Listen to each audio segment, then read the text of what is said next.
Godmorgen, Anders. Hvad er det, vi skal i dag? Vi skal til Bøttelstof i Slesvig og give familien Brian den største feriegave, som jeg i hvert fald kender til. Janni, Ja, vil du være så forklare, hvorfor vi skal ud og give en feriegave? ja. I forbindelse med Esmarks 60-års jubilæum, så har vi haft en konkurrence, og vi er på vej ned for at overrække præmien en uges ferieophold i 60 år. For Janni og mig er det fantastisk, at vi hver uge skaber ferieminder for hundredvis af gæster.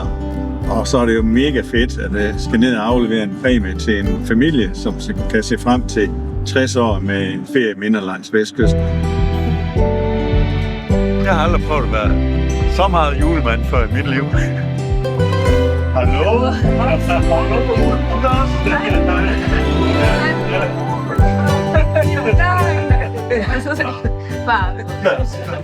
Herzlich willkommen. Hallo.